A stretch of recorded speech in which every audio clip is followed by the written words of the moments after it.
En 1756, dans les archives calcinées du couvent des Ursulines de Saint-Denis, sur l'île Bourbon, un journal intime à moitié brûlé conservait le secret le plus scandaleux de l'aristocratie coloniale française.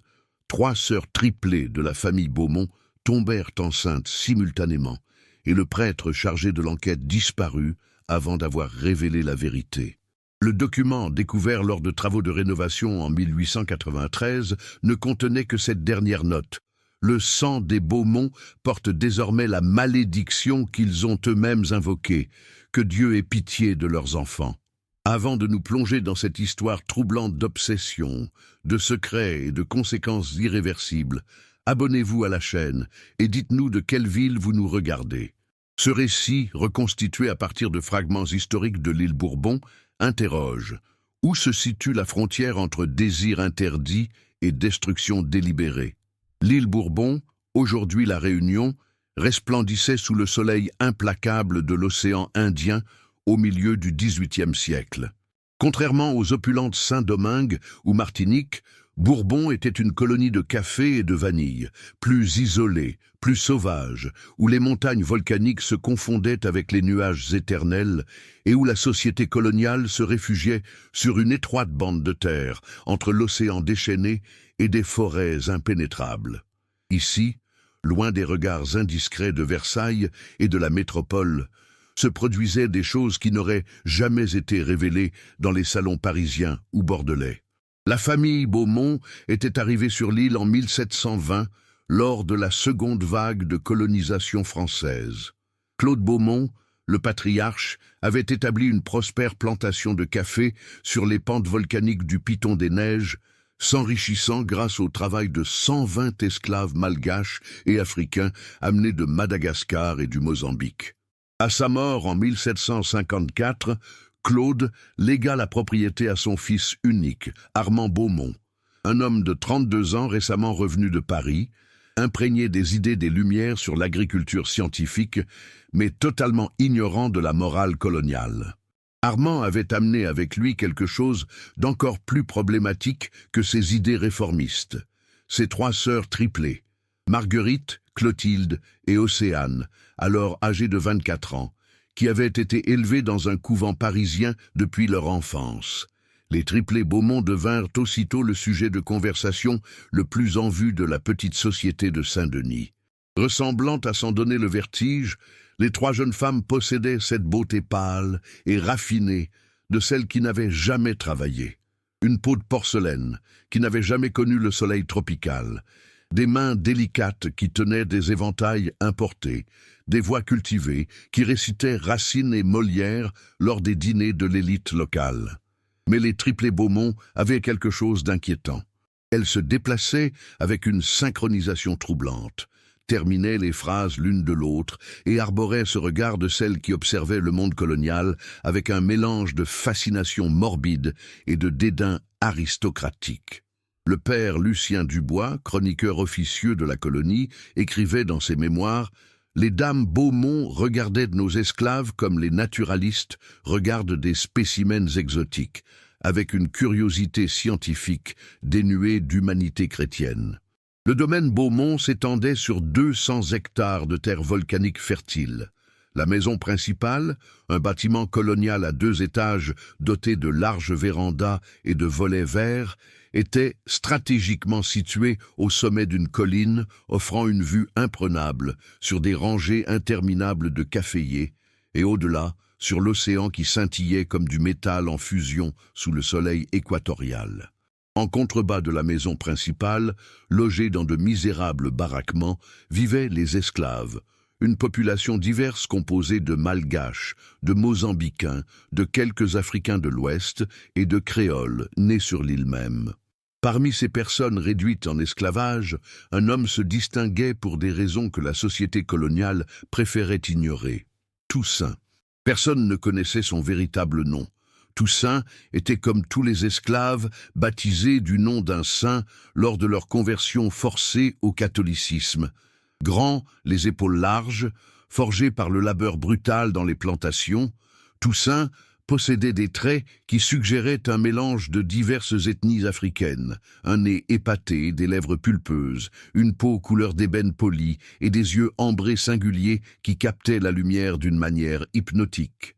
Mais ce n'était pas son apparence physique qui rendait Toussaint remarquable, c'était son intelligence. Armand Beaumont, dans le cadre d'une de ses expériences inspirées par les Lumières, avait décidé d'apprendre à lire et à compter à certains esclaves triés sur le volet, persuadé que des travailleurs instruits seraient plus productifs. Toussaint assimila ces connaissances avec une facilité déconcertante. En 3 ans, non seulement il lisait et écrivait couramment le français, mais il tenait également les comptes de la plantation, supervisait les récoltes et résolvait les problèmes d'irrigation qui avaient déconcerté les contremaîtres blancs pendant des années. Ce talent exceptionnel lui avait valu un privilège inhabituel. Toussaint vivait seul dans une petite cabane en pierre volcanique en bordure de la propriété, près de la forêt tropicale. La cabane avait d'abord servi d'abri à outils, mais Armand l'avait transformée en logement pour son intendant d'esclaves, sachant que Toussaint avait besoin d'intimité pour tenir des registres détaillés de la plantation. Cette cabane, avec ses murs épais, son unique et lourde porte en bois et ses petites fenêtres donnant sur le vert impénétrable de la forêt, allait devenir l'épicentre du scandale qui allait ruiner la famille Beaumont. La première rencontre eut lieu en mars 1756, durant la saison des pluies torrentielles qui transformèrent l'île en un enfer verdoyant et humide. Marguerite, l'aînée des triplés de quelques minutes seulement, explorait les limites de la propriété lorsqu'elle fut surprise par un orage soudain. Trempée, elle se réfugia dans la cabane de Toussaint. Ce qui s'est passé cet après-midi-là reste en partie obscur, mais le journal fragmentaire du père Dubois, découvert des décennies plus tard, offre des indices troublants.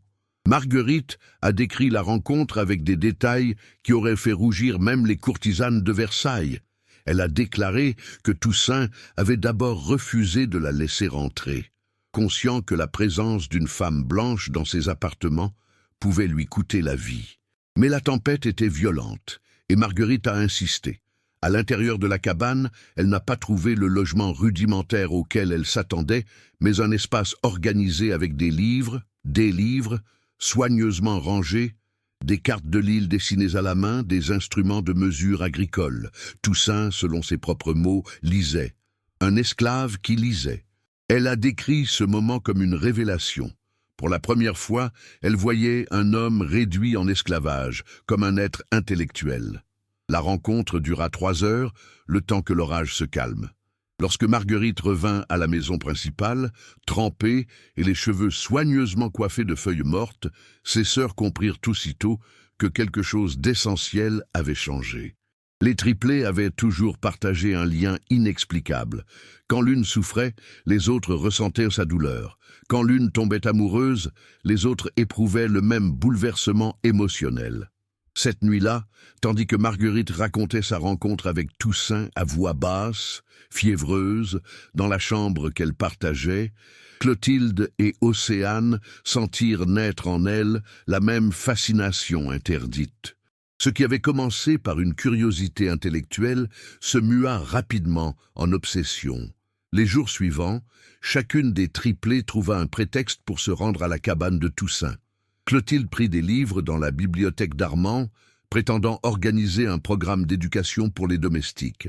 Océane arriva avec des aquarelles, insistant sur son désir de peindre les oiseaux exotiques qui peuplaient la forêt voisine. Marguerite, quant à elle, revint sans un mot, comme entraînée par une force qu'elle ne comprenait ni ne souhaitait combattre. Toussaint se trouvait dans une situation inextricable. Il en comprenait parfaitement le danger. Sous le Code noir de 1685, toujours en vigueur dans les colonies françaises, toute forme d'intimité entre un homme réduit en esclavage et une femme blanche était passible de la peine de mort, une mort particulièrement atroce, impliquant torture publique, démembrement et brûlure. Mais les triplés Beaumont refusaient d'accepter ce refus. Ils bénéficiaient du privilège absolu que leur conférait leur position. Ils pouvaient aller où bon leur semblait, quand bon leur semblait, sans que personne n'ose les contredire. Les réunions dans la cabane commencèrent innocemment. Des conversations sur les livres, des discussions sur les idées des Lumières qui émergeaient en Europe lointaine, des débats sur la philosophie naturelle. Toussaint possédait un esprit vif qui avait été privé de toute stimulation intellectuelle durant toute sa vie.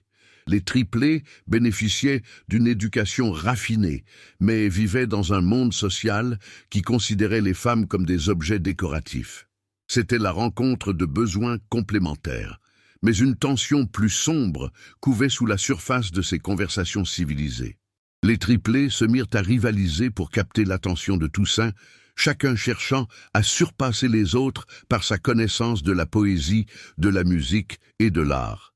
Ils lui apportaient des présents, des vêtements raffinés qu'il ne pourrait jamais porter en public, des mets de la table des maîtres, du vin de Bordeaux importé. La cabane se transforma en un espace liminal, où les hiérarchies coloniales rigides s'estompaient temporairement, créant une bulle dangereuse d'égalité illusoire. Toussaint comprit ce qui se passait avant même les triplés. Il ne lut dans leurs yeux aucune admiration sincère pour leur humanité, mais quelque chose de plus troublant, l'exotisme. Pour Marguerite, Clotilde et Océane, il incarnait l'interdit absolu, la transgression ultime des normes qui avaient étouffé leur existence. Elle ne le voyait pas comme Toussaint, un homme avec son histoire, une famille brisée par l'esclavage, des rêves de liberté. Elle voyait un fantasme, un objet de désir qui tirait sa force précisément de son caractère interdit. Dans ses mémoires fragmentaires, le père Dubois relate une conversation qu'il eut avec Toussaint quelques mois plus tard. Il me dit qu'il savait qu'il était perdu dès l'instant où Marguerite entra dans sa cabine, ce premier après-midi. « Père, dit-il, ces femmes ne m'aiment pas. Elles aiment l'idée de me posséder, de transgresser le tabou suprême de leur société. Je suis un instrument de leur rébellion, non un être humain.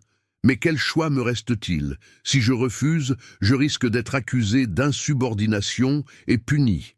Si j'accepte, je suis coupable d'un crime capital. Je marche vers ma perte et il n'y a pas d'issue. » L'été 1756 apporta une chaleur étouffante à l'île Bourbon. Les tempêtes tropicales se firent plus fréquentes et plus violentes, et avec elles, les visites des triplés à la cabane s'intensifièrent. Elles s'y rendaient désormais toutes les trois ensemble, créant des situations d'une intimité troublante. La compétition entre elles s'était évanouie, remplacée par une complicité inquiétante. Elles avaient décidé, au cours de leurs conversations nocturnes chuchotées, de partager Toussaint comme elles avaient tout partagé durant leur vie, les poupées de leur enfance, leurs institutrices au couvent, et même la même robe lors des grandes occasions. Juin arriva, avec ses matins de brouillard épais descendant des montagnes et enveloppant la plantation Beaumont d'un linceul blanc. C'est ce mois-là que la limite fut définitivement franchie. Les détails exacts resteront toujours obscurs. Certaines transgressions sont trop vastes pour être entièrement documentées. Mais les faits qui suivirent parlent d'eux-mêmes. Pendant 6 semaines consécutives, aux heures les plus chaudes de l'après-midi, alors qu'Armand était occupé par ses affaires à Saint-Denis et que les contremaîtres supervisaient les vendanges, les 3 triplés disparurent. Les domestiques savaient exactement où elles allaient. Marie-Thérèse, une domestique malgache qui servait les triplés, témoignera plus tard auprès du père Dubois. Elle revenait avec des feuilles dans les cheveux et de la terre rouge sur leurs jupes blanches. Elle revenait les yeux brillants et le visage rougeau. Elle revenait transformée, comme si elles avaient participé à un rituel païen dans la forêt. Et toujours, elle portait l'odeur de la hutte de Toussaint, fumée de bois, sueur, et quelque chose d'autre que je ne saurais nommer. La complicité entre les triplés s'intensifia. Ils développèrent un langage codé, des regards qui en disaient long. Lors des dîners officiels avec la société coloniale de Saint-Denis, ils s'asseyaient côte à côte, souriants et d'une pudeur convenable, tandis que sous la table, ils se tenaient la main si fort qu'ils laissaient des marques. Ils partageaient un secret si explosif qu'ils pouvaient anéantir non seulement leur réputation, mais aussi l'ordre social tout entier de la colonie. Toussaint, quant à lui, vivait dans une terreur silencieuse. Il comprenait qu'il était manipulé dans un jeu dont il n'avait ni établi les règles ni la maîtrise. Les triplés exerçaient sur lui un pouvoir absolu, un seul cri, une seule accusation, et il était conduit à une mort atroce. Mais il ne voulait pas le détruire. Il voulait le posséder entièrement, et c'est là que résidait une horreur encore plus grande. En juillet 1756, Marguerite remarqua les premiers symptômes. Nausées matinales, sensibilité des seins et fatigue inexpliquée. Une semaine plus tard, Clotilde commença à présenter les mêmes signes. 2 semaines après, ce fut le tour d'Océane.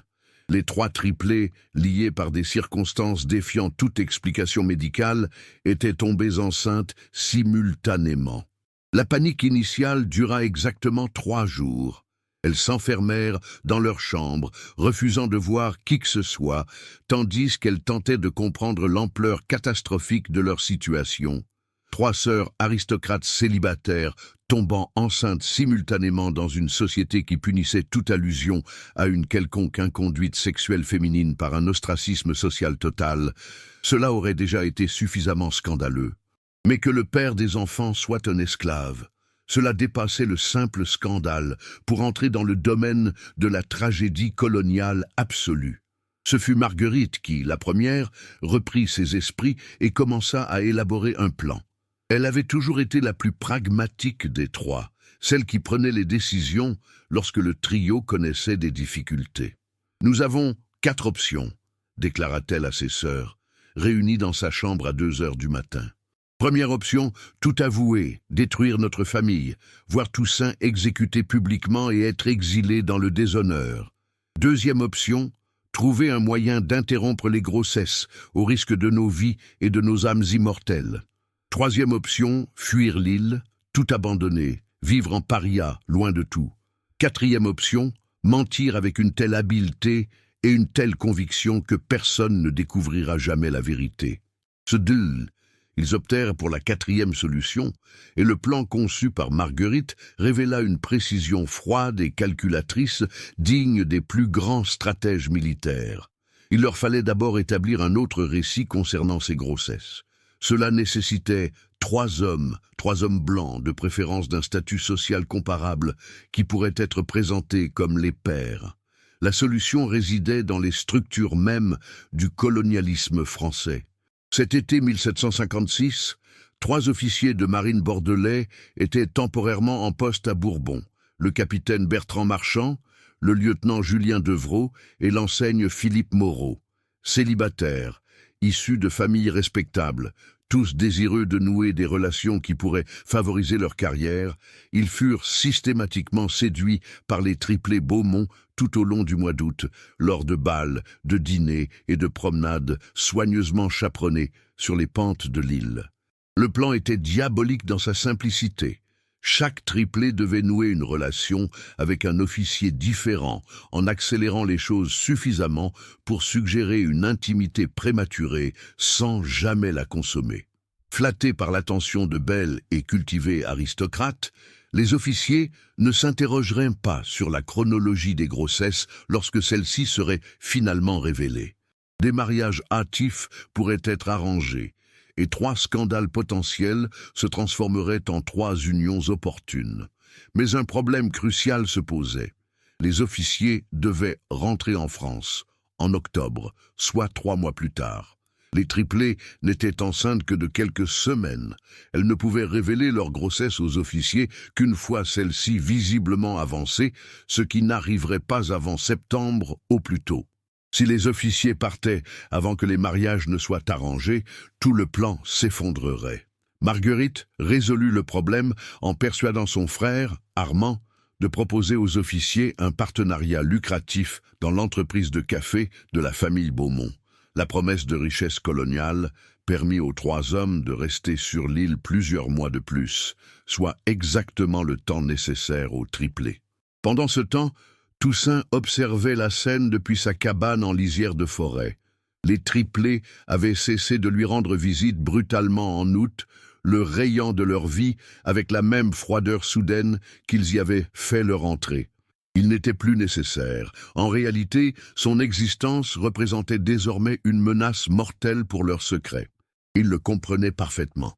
Il était effacé du récit qu'il construisait, réduit à l'état de fantôme, comme si les rencontres dans la cabane n'avaient jamais eu lieu. Marie-Thérèse, l'esclave domestique, remarqua la transformation de Toussaint durant ces mois. Elle la décrivit plus tard au père Dubois. Il a vieilli de 10 ans en 10 semaines. Je le voyais arpenter la plantation comme un homme déjà mort, attendant son exécution. Il savait qu'il portait une vérité que 3 femmes influentes devaient étouffer. Et dans les sociétés coloniales, les vérités gênantes sont enterrées avec ceux qui les connaissent. Septembre arriva avec ces violentes tempêtes qui arrachèrent les toits et inondèrent les plantations de café.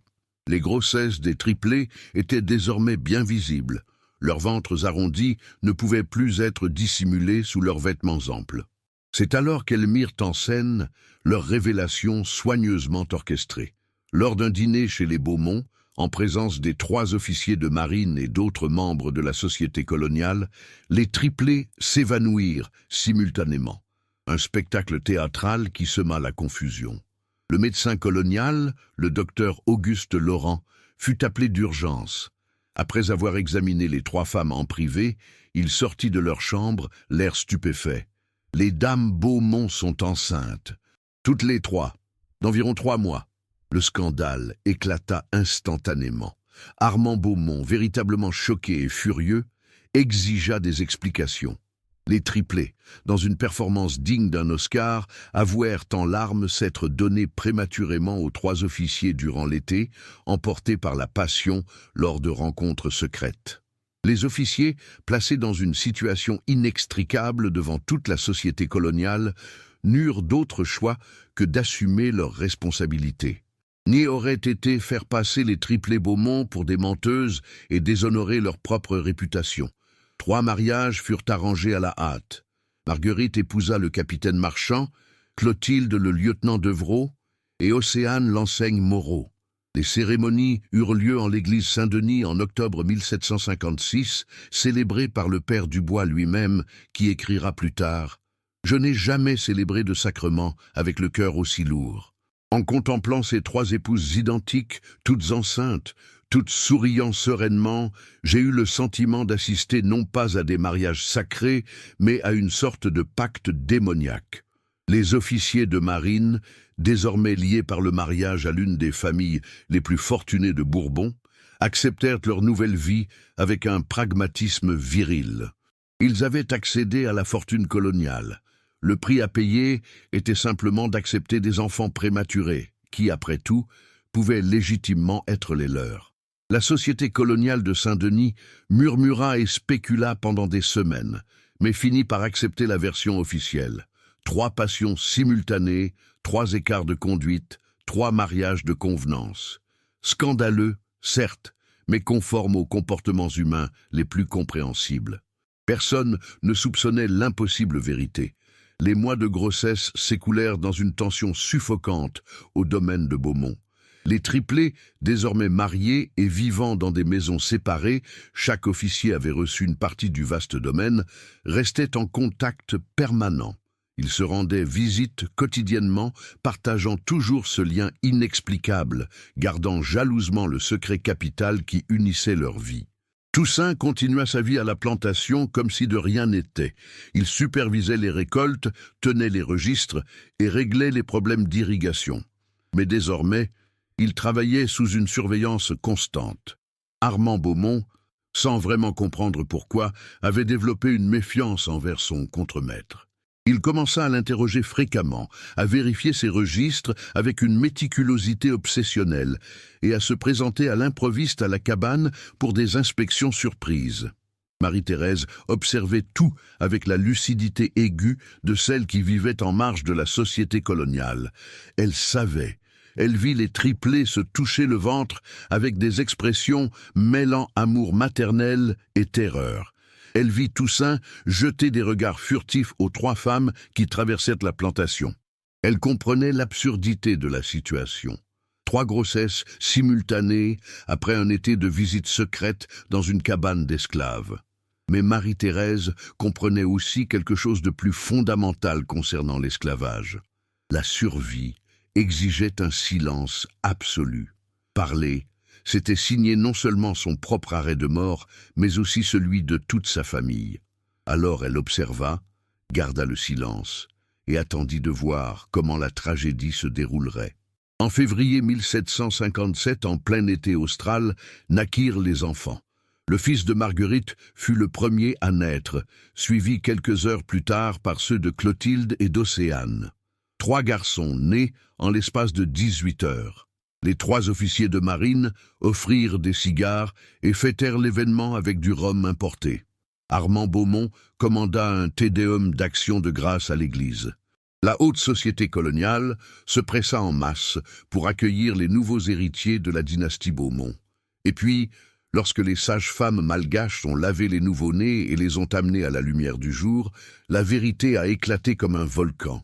Les 3 bébés étaient indéniablement métis. Pas un métissage subtil, pas un métissage ambigu. Un métissage indéniable, évident, choquant. Une peau couleur caramel, des cheveux noirs et bouclés, des traits du visage mêlant à parts égales des origines africaines et européennes.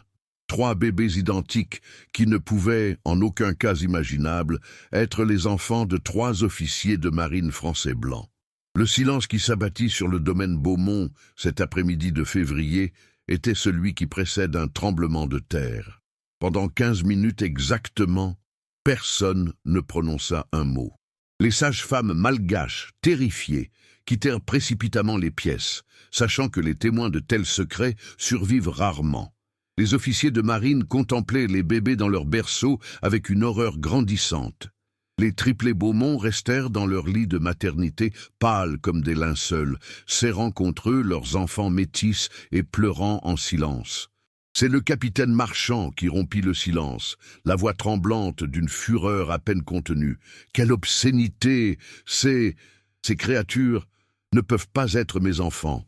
Le lieutenant Devreau, désormais plus calme, se tourna vers Armand Beaumont. J'exige des explications immédiates. Vos sœurs nous ont trompés. C'est un scandale qui détruit des réputations et des carrières. L'enseignant Moreau quitta simplement la pièce et vomit dans le couloir. Face à la destruction totale de sa famille, Armand Beaumont fit la seule chose que tout seigneur colonial aurait faite dans une telle situation. Il chercha un bouc émissaire, et il n'y avait qu'un seul candidat évident. « Toussaint », murmura-t-il, et ce nom contenait assez de poison pour tuer des nations. Ce qui suivit fut moins une enquête qu'une traque. Armand rassembla les contremaîtres blancs de la plantation et marcha jusqu'à la hutte de Toussaint, telle une armée conquérante. Ils le trouvèrent là, assis à sa table rustique, un livre à la main, toujours plongé dans la lecture jusqu'à la fin.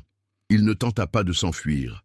Il savait qu'il n'y avait nulle part où aller sur cette île coloniale où chaque parcelle de terre appartenait aux Blancs. Traîné dans la cour centrale de la plantation, Toussaint fut enchaîné au poteau de flagellation, tandis que tout le personnel blanc de la propriété se rassemblait. Armand Beaumont, le visage déformé par la fureur, hurla des accusations « Tu as violé mes sœurs ! Toi, sale esclave, tu as osé toucher à des femmes blanches, tu as engendré ces abominations !» Toussaint aurait pu le nier. Il aurait pu mentir, plaider l'innocence, tenter n'importe quelle défense, mais il était las d'être un objet, las de n'avoir aucun pouvoir sur sa propre vie, las de vivre dans un monde où son humanité était constamment niée. Alors, il prononça la seule chose qui lui garantirait une exécution immédiate tout en préservant sa dignité ultime.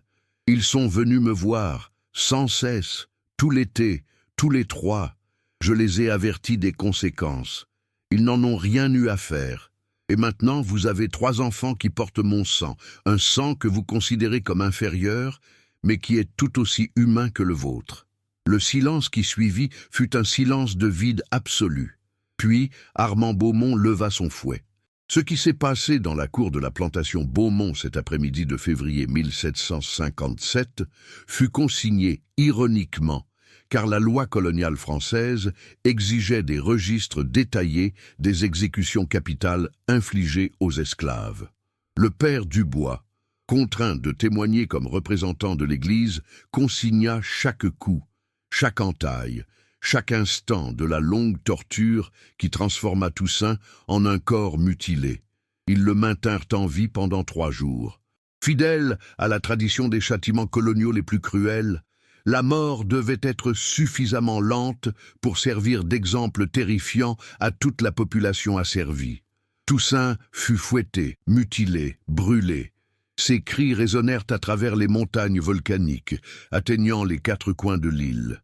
Et durant toute cette horreur, les esclaves de la plantation Beaumont furent contraints d'assister à ce spectacle, enchaînés en rangs serrés, afin qu'ils comprennent le prix de la transgression des lois les plus sacrées du colonialisme.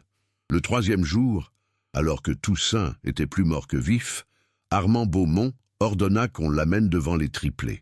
Ils furent contraints de contempler les conséquences de leurs actes, l'homme qu'ils avaient instrumentalisé, détruit et transformé en bouc émissaire pour assouvir leurs désirs inavouables. Marguerite vomit, Clotilde s'évanouit. Océane pleurait en silence, des larmes coulant sur son visage, tandis qu'elle serrait plus fort son bébé métis. Toussaint, de la voix brisée qui lui restait, parvint à murmurer « Tu as toujours su le prix, n'ose pas pleurer pour moi, pleure pour ces enfants qui n'auront jamais de place dans ce monde. » Il mourut au coucher du soleil le 3e jour, tandis que le soleil de l'océan Indien teintait le ciel d'un rouge sang. Son corps fut brûlé publiquement, ses cendres dispersées dans l'océan sans cérémonie religieuse, car l'Église refusait la sépulture chrétienne aux hommes condamnés pour un tel crime. Mais la tragédie était loin d'être terminée. Les 3 officiers de marine, leur réputation irrémédiablement ruinée, firent ce que tout homme d'honneur du XVIIIe siècle aurait fait. Ils exigèrent l'annulation des mariages. Ils avaient été trompés, escroqués et couverts de honte aux yeux de toute la société coloniale. Désespéré de sauver le moindre fragment du nom de famille, Armand Beaumont offrit des fortunes entières en pots de vin. Mais tout le café de Bourbon ne put acheter l'absolution de ce scandale. Les 3 mariages furent annulés en mai 1757, le père Dubois signant à contre-cœur les documents sous la pression de l'évêque de Saint-Denis. Les triplés Beaumont, désormais femmes célibataires déshonorées et mères de 3 enfants métis, se trouvaient face à un choix impossible. La société coloniale des Bourbons ne pouvait tolérer leur présence. Des familles entières refusaient de les recevoir. D'anciens amis traversaient la rue pour éviter de les croiser. Elles devinrent des parias, des fantômes, vivant en marge d'un monde qui les avait complètement rejetés. C'est Marguerite, toujours pragmatique, qui proposa la solution finale. En juin 1757, les 3 triplés, portant leurs enfants métis, embarquèrent pour la Louisiane, territoire français, certes, mais suffisamment sauvage et lointain pour que leur passé puisse y être effacé. Armand Beaumont finança le voyage uniquement pour les éloigner de lui. Il brûla tous leurs portraits, détruisit toutes leurs lettres et fit effacer leurs noms des registres familiaux. Officiellement, les triplés Beaumont sont morts de fièvre tropicale en 1757. Il n'y a pas eu de funérailles. Il n'y a pas eu de deuil public. Ils ont tout simplement disparu. Mais le père Dubois entretenait une correspondance secrète avec un prêtre jésuite de la Nouvelle-Orléans, et c'est grâce à ces lettres que, au fil des années, des fragments de l'histoire des triplés ont émergé. Ils s'étaient installés dans une ferme isolée des marais de Louisiane, élevant leurs 3 fils métis à l'abri des regards. Les garçons grandirent sans connaître leurs véritables origines, croyant que leurs parents avaient péri dans un naufrage. Marguerite mourut en 1769 à l'âge de 37 ans de la malaria. Clotilde la suivit 2 ans plus tard, également de la fièvre. Océane vécut jusqu'en 1778, voyant ses fils devenir des hommes dans une Louisiane sur le point de passer sous domination espagnole. Elle ne se remaria jamais, elle ne parla jamais des Bourbons. Elle ne prononça jamais le nom de Toussaint.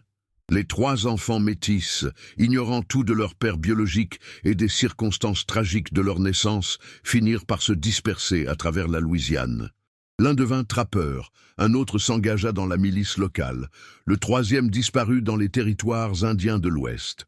Leurs lignées se mêlèrent à la population créole de Louisiane, porteuse à parts égales de gènes africains et français, témoins vivants d'une transgression coloniale jamais complètement effacée. De retour sur l'île Bourbon, le domaine Beaumont ne se remit jamais.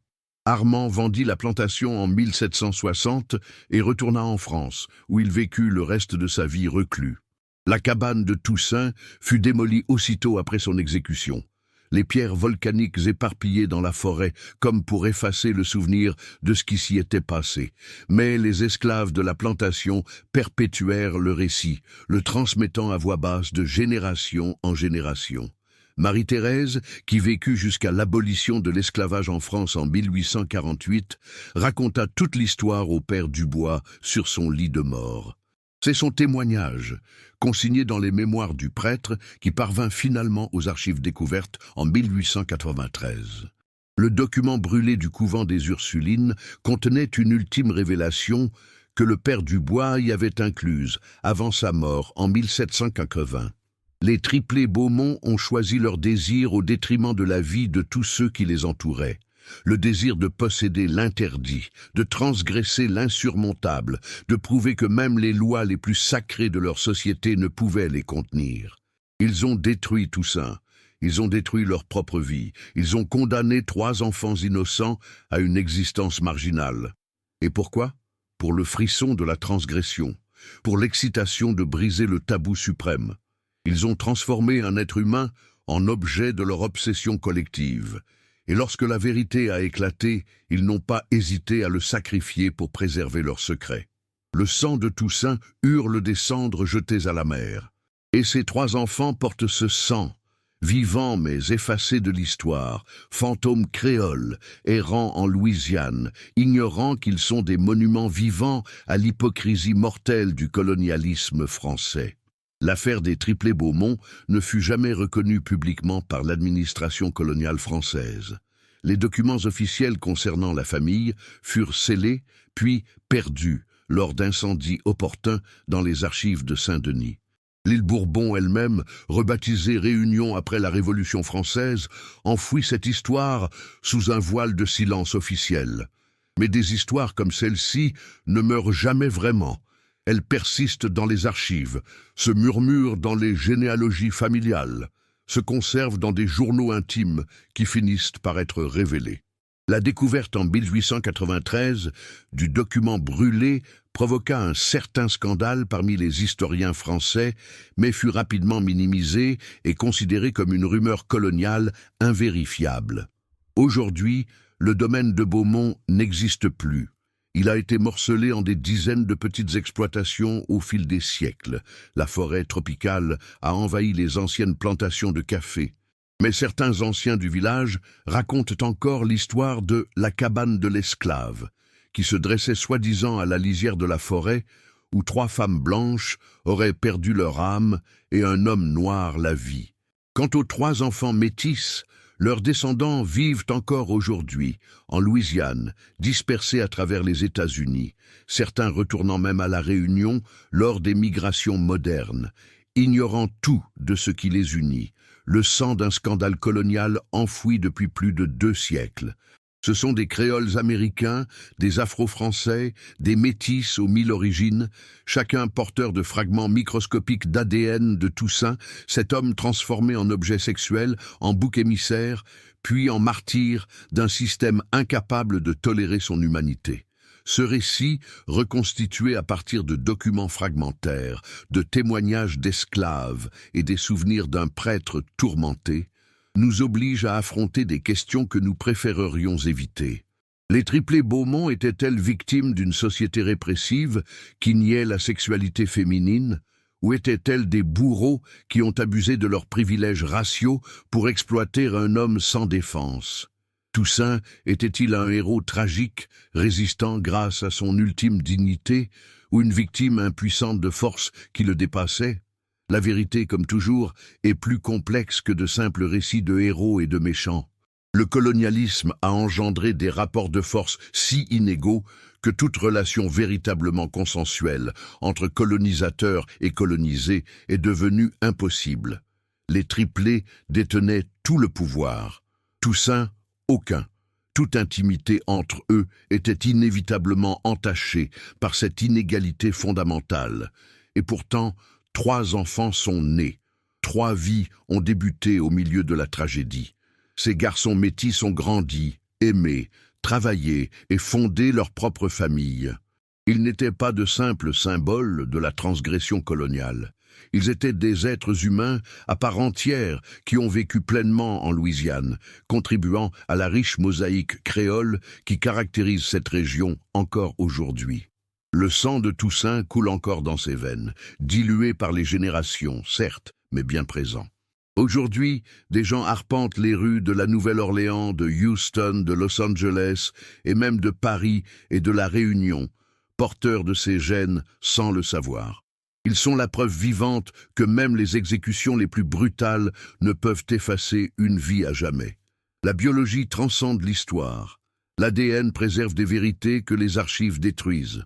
Ce récit, inspiré de fragments authentiques d'archives coloniales françaises, interroge notre rapport contemporain à ce passé. Quelle part de notre sang est le fruit d'une violence oubliée? Combien de familles blanches comptent dans leur généalogie des ancêtres réduits en esclavage, opportunément effacés? Dans quelle mesure le métissage racial en Amérique et dans les Caraïbes fut-il le fruit non de l'amour, mais d'un pouvoir exercé par la sexualité? Plus fondamentalement encore, comment juger les transgressions sexuelles dans un contexte d'esclavage? Les triplés Beaumont étaient-ils des libertins audacieux, bravant les normes répressives? Ou des violeurs ayant abusé de leur pouvoir racial pour abuser d'un homme incapable de refuser? La notion moderne de consentement est-elle applicable aux situations où l'une des parties détient un pouvoir absolu de vie et de mort sur l'autre? Ces questions n'ont pas de réponse simple. Elles nous obligent à accepter simultanément de multiples vérités. Les triplés étaient à la fois victimes d'un patriarcat répressif et auteurs de violences raciales. Toussaint était à la fois acteur de sa propre vie intellectuelle et objet sexuel impuissant. Les enfants métis étaient à la fois produits d'un désir interdit et victimes d'un système qui rejetait leur existence même. L'affaire des triplés Beaumont demeure enfouie dans les archives, car elle se refuse à toute catégorisation simpliste. Ce n'est ni une simple histoire de cruauté coloniale, ni une romance interraciale, ni une tragédie grecque. C'est tout cela à la fois, et rien de tout cela pleinement. Et vous, qui entendez cette histoire plus de 260 ans après les faits, qu'en pensez-vous? Les triplés Beaumont étaient-ils victimes de répression sexuelle, cherchant la liberté là où ils n'avaient d'autre choix que par l'exploitation raciale? Ou étaient-ils des aristocrates cruels qui traitaient un homme réduit en esclavage comme un objet jetable? Toussaint aurait-il dû refuser plus fermement, au risque d'être puni? Ou n'avait-il tout simplement pas le choix? Et ces 3 garçons métis, qui grandissaient dans les marais de Louisiane, ignorant qu'ils étaient le fruit du tabou ultime de la société coloniale. Leurs vies furent-elles des tragédies ou des triomphes de la survie contre toute attente? Partagez vos réflexions dans les commentaires ci-dessous. Cette histoire est-elle vraie ou une fiction inspirée de fragments historiques? Les archives incendiées révèlent-elles la vérité ou perpétuent-elles des mythes? Et si l'on découvrait, grâce à des tests ADN, que vous portez vous-même des traces d'ancêtres réduits en esclavage ou de maîtres coloniaux, comment cela modifierait-il votre conception de l'identité? Abonnez-vous à la chaîne pour découvrir d'autres histoires enfouies dans les archives du colonialisme français. Des histoires de désir, de pouvoir, de violence et de survie que nous préférons oublier mais qui continuent de résonner dans notre sang, nos gènes, notre histoire commune. Le sang de Toussaint coule toujours dans ses veines. La question est, en qui?